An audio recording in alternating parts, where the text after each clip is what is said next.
আসসালামু আলাইকুম এভরিওয়ান, সবাইকে জুম্মা মোবারক। আমার জানার মতে শুক্রবারে প্রায় সব বাসাতেই ভালো মন্দ কিছু খাবার রান্না করা হয়। তো আমাদের বাসাতে আজকে হচ্ছে চিকেন বিরিয়ানি। আর আজকে আপনাদের আমি পুরো প্রসেসটা দেখাবো ইনশাল্লাহ। এই যে আম্মু মুরগি কেটে সেটা ধুয়ে পরিষ্কার করে রেখেছে, এখন এটা মেরিনেট করার জন্য উপরে লেবুর রস দিয়ে রাখছে। এর সাথে আদা বাটা, লবণ, মরিচ, আম্মু এটা কি? মরিচ বাটা। মরিচ বাটা, এটা হলুদের গুঁড়া, এইসব দিয়ে মাখিয়ে রেখে চিকেনটা মেরিনেট করা হবে।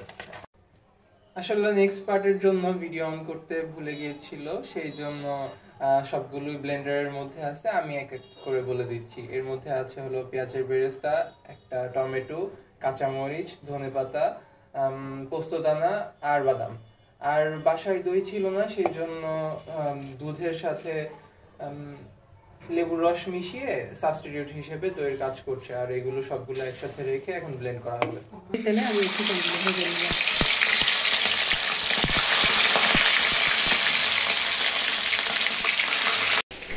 মাংস ভাজা কমপ্লিট হয়ে গিয়েছে। সেই মশলা এখানে আছে কালো এলাচ, সাদা এলাচ, লবঙ্গ, কালো গোলমরিচ, তেজপাতা, দারুচিনি আর সাদা গোলমরিচ গুঁড়া। কি হাবি জাবি জিনিস। আর এটা হলো রসুন বাটা, সাথে পাশে শুনতেই পাচ্ছেন আজানও দিয়ে দিয়েছে।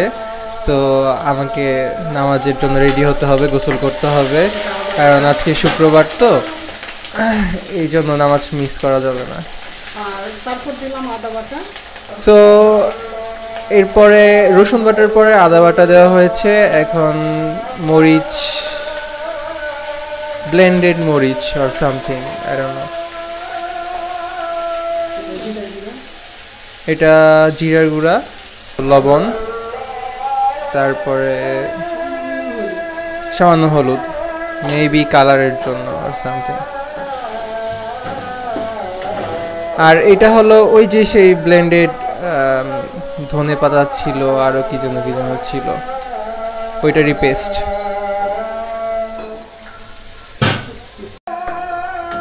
আর এই মশলাটা যতবার মানে যত বেশি পানি দিয়ে ভুনা করা হবে তত বেশি টেস্টি হবে। সো এইটা আপনাদের উপর ডিপেন্ড করবে। আর এটা হলো গরম মশলা। তো আম্মু এই মশলাটা কয়বার ভুনা করলা তুমি? আমি মানে সামান্যকে 4 বার পানি দিয়েছি, এখানে দিয়ে ভুনা করে নিয়েছি। আর এরপর এর সাথে কিছু পানি মিক্স করা হবে। এখন আমার মাংস রান্না ডান। আমি এখানে তেল দিব, কারণ মাংসতে তেল প্রচুর পরিমাণে আছে। এটা চিনি গুঁড়া চাল, এটা আমি 20 মিনিট আর কি পানিতে ভিজিয়ে রেখেছিলাম, তারপর এটা উঠিয়ে পানি ঝরার জন্য রেখে দিয়েছিলাম। এবার আমি এটা দিয়ে দিলাম তেলে। চালটা এখন সুন্দর করে ভেজে নিব।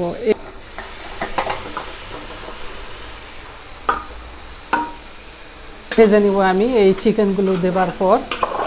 পানি দিব, এখানে আমি 5 কৌটা চাল দিয়েছি, অর্থাৎ 1 কেজি যাকে বলে। আমি তার ডবল পানি দিতে হয়। আমি 10 কৌটা পানি দিব। এবারে আমি ঢাকনা দিয়ে বাই, এখন নামাজের সময় হচ্ছে, আমি আর ভয়েস দিতে পারবো না, আম্মু দিবে। আমি এখন নামাজে গেলাম, টাটা। আমি একদম মিডিয়াম লোতে দিয়ে রাখবো চুলা, একদম। বিরিয়ানির উপর দিব, আপনাদের দেখাবো। এটা কিশমিশ আছে, পেঁয়াজ বেরেস্তা আর আলুর বোখরা। তারপর দিয়ে দেবো গুঁড়া দুধ, সামান্য জিরা ভাজা, চিনি দিব সামান্য, আর 1 চিমটি লবণ দিয়ে এটা মেখে নেব। আসলে এটা মানে যেটা বানালাম আর কি, সেটা উপরে ছিটিয়ে দিব, দিয়ে দমে রাখবো। এই যে এবারে আমি সেটা মানে যেটা বানালাম আর কি, সেটা উপরে ছিটিয়ে দিব, দিয়ে দমে রাখবো। বাস, আমার বিরিয়ানি কমপ্লিট।